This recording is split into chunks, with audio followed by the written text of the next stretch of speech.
Si on observe chaque récession qui a eu lieu, on observe toujours deux phénomènes. Le PIB du pays qui décroît et le taux de chômage qui augmente. Maintenant, regardons ce qui se passe aujourd'hui. Certes, le PIB du pays diminue, mais le taux de chômage diminue aussi. De plus en plus de gens obtiennent du travail. Énormément d'économistes nous disent qu'on est dans une récession. Et si c'est le cas, on devrait donc être dans une récession qui est complètement différente à toutes les récessions qu'on a vues auparavant. Car si les entreprises licencient des personnes, ces personnes-là, sans travail, vont beaucoup moins dépenser. Et donc, les entreprises, par conséquent, vont avoir un chiffre d'affaires moins important qui va les forcer à licencier davantage. C'est cette boucle négative qu'on retrouve souvent pendant les récessions. Et donc, un taux de chômage qui augmente et le PIB du pays qui diminue.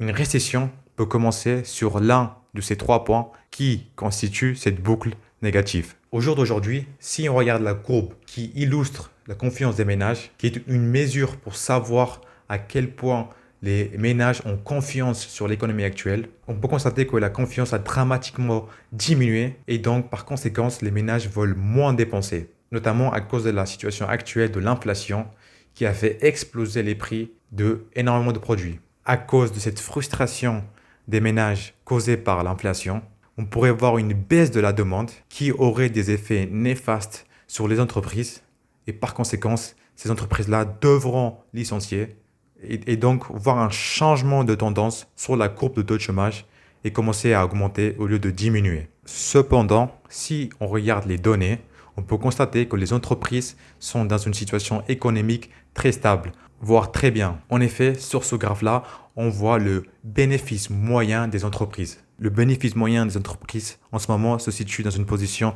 très très confortable pour les entreprises. Et si on regarde l'histoire, à chaque récession, on le voit dans le graphe, avec les zones grisées, à chaque récession, le bénéfice moyen des entreprises était en dessous de 10%.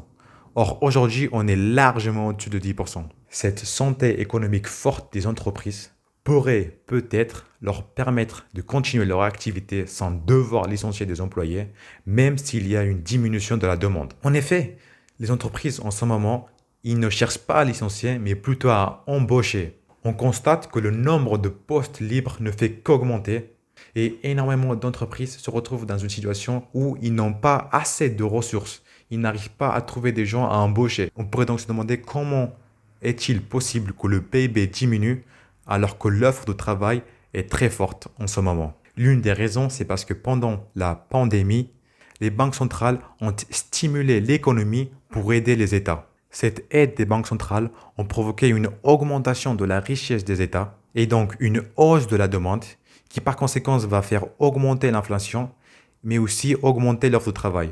Donc on est dans une situation où l'économie a été tellement stimulée par les banques centrales que la demande a explosé, ce qui a fait augmenter les prix et aussi la richesse des entreprises. Mais par conséquent, l'inflation commence à frustrer les gens et donc les gens veulent moins dépenser. C'est donc cette baisse de taux de chômage qui ferait qu'une récession en 2022 serait différente à toutes les récessions qu'on a vues auparavant. Pour le futur proche ou lointain, il existe deux scénarios possibles. Le scénario optimiste, qui est celui où les entreprises parviennent à faire face à cette diminution d'achat des ménages qui commence à se faire sentir, jusqu'à qu'il y ait une amélioration dans l'économie, notamment sur l'inflation, et donc les entreprises ne vont pas licencier des gens. Et puis il y a le pire scénario, qui est celui de voir les entreprises commencer à s'inquiéter de la situation économique actuelle. Donc, ils vont commencer à licencier au lieu d'embaucher. Donc, le taux de chômage va augmenter. De plus en plus de gens vont perdre leurs emplois.